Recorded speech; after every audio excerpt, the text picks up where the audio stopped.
Hey, welcome back, and we're talking about episode 3 of The Last of Us, and this one was a tearjerker, man. Like, okay, so we're gonna get into heavy spoilers, so if you haven't seen it, click away, go watch it, cry your eyes out. If you're not into this, that's fine too.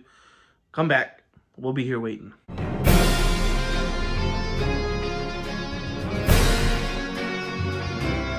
So, episode 3, we take a different direction in the entire narrative, really, and we kind of take the focus away from Joe and Ellie and onto Bill and Frank. And if you remember from the game, Bill was crazy. He was a crazy ass. He was like super psycho, like as most survivalists, what do we call them? Most preppers are. And so, I really love the interactions in the game, and kind of the twist that you hear in the game of what happens to Frank. As soon as we met Bill in the show, I was like, "Ooh, are we gonna get the same thing?" And this and that. But it took a really weird direction for me. Like, the showrunners came out and said they wanted to create a new original story for the show and everything, and they hope it's well received. And okay, so truth be told, right? If you're one that didn't really well receive this, that's fine. That's your opinion. But don't backlash and hate the entire series because of it. Because story wise, this was very well written. This has Emmy written all over it, I think. And Nick Offerman, that dude is just always amazing. He's always he's hilarious, and he knows really how to bring out a character. Like, if you've known him from Parks and Rec, right? You get his Ron persona, and then all the little gimmicks that he gets to do as a comedian. But also, if you've ever seen Heartbeats Loud, he plays a father of a kid who's a musician, and that one was a really heavy story too, and he had a more serious role in that one. I think he did really well. Him and the other guy, Murray Bartlett, in this one, they just had this really good chemistry. And so you start off the series, and I'm like, okay, this guy's a survivalist. He's all, America, fuck yeah, America, fuck yeah, coming again to save the motherfucker, living his life, and he's content. And it honestly felt like me in 2020 when everything was shut down. I was walking around the streets kind of just I like this. I enjoy this. And he's living through his life, and then all of a sudden this guy shows up in this hole, and he's gonna go hey, what are you doing in my hole, this and that, and the guy's like, oh, I'm just hungry, please, I'm just a lonely traveler, and this and that, and I'm like, okay, cool, we're gonna fight this guy. And then he's like, but I haven't eaten in 2 days. And the guy invites him to his house. I'm like, what are you doing? It's the middle of a pandemic. It's the middle of an apocalypse. You don't invite anybody to your house. You don't know this guy. And much less he lets him shower in his house, and he's like, oh, I brought you clothes. But what tipped the scale for me really is how he pours his wine, right? He's there, and he's like, and and the way he does it, and then the guy's like, oh, a man who knows how to pair his wines with his meat. And I was like, are these two, are they not great? Totally cool, right? I have gay friends. Totally cool.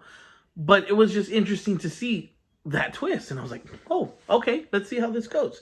And then I'm sitting there, and I'm like, okay, don't let the man shower. And then he's playing the piano, and the guy's like, who's the girl? And he's like, there is no girl. And he's like, I know. And I was like, wait, confirmed. Okay, that's the story we're going with. Wasn't expecting it. Then you get a time jump, right? And then as relationships grow, you start to grow closer with this couple. You're seeing them live and stuff like that, and then they start fighting. He's like, I just want to live and love my story. I just want to live and love my street the way I do. I'm asking for paints and like a married couple, right? And he's like, oh, and by the way, I'm going to fix the boutique. He's like, the boutique? I'm sorry, are we hosting dinner parties? And he's like, we're going to have friends. Who are the friends? Tess and Joe. Of course it's Tess and Joe, right? And so it was really great. And so, their relationship as you're watching it grow was beautiful to see, really. Like I said, I feel this is an Emmy-worthy episode. It was very well written. Both actors really brought their characters to life. They really had, I thought, really good on-screen chemistry together. And Nick Offerman, when they aged him and everything, he played his part really well. The biggest tearjerker really was you know, at the end when you're seeing that Frank has a disease, and I think they said it was Parkinson's. I don't think it's confirmed yet of what it was. But the fact that he, you know, they had their lives together, and he's like, no, look, I'm not gonna let you make this decision by yourself. So he ended up taking the same substance that Frank wanted. He was like, oh, you know, we're gonna have a good day. You're gonna wear what I want you to wear. We're gonna have a nice dinner, and then I want you to crush these pills up so I can go to sleep in your arms. And I mean, you know, he knew I'm a burden because of the apocalypse world that they live in and this and that. And so the fact that Bill was like, you're not doing that. This isn't some fantasy ending at the end of the play. I was like, this is totally Romeo and Juliet. Like, I mean, it was really well written. Revealing that he took the same amount of pills as he did, and, you know, enough to kill a horse, he says. And so, you know, then Joe and Ellie show up, and she's reading the thing, and, you know, it's very heartfelt. But when Ellie was reading it, I was like, a lot of the times I kept thinking like Ron from Parks and Rec, you know, like just the little gimmicks that he would do. Or blown up by one of my traps. Jerry's still out there. We're going to gut it with a machete, okay?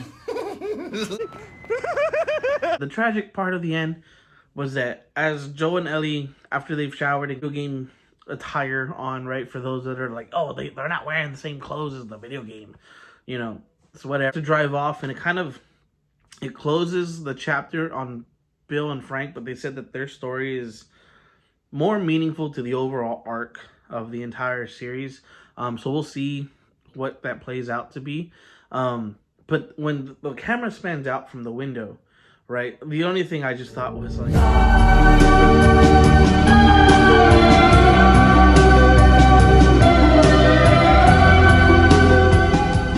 a sad ending. And, you know, there was a lot to take in. Game, you meet Bill and Frank ends up disappearing, but we find out he dies because he had bite marks and hung himself, and he's arguing with Joe, and Joe turns around, sees a body. He's like, oh, what, you know this guy? And he's like, that's Frank, that's my guy, and this and that, you know.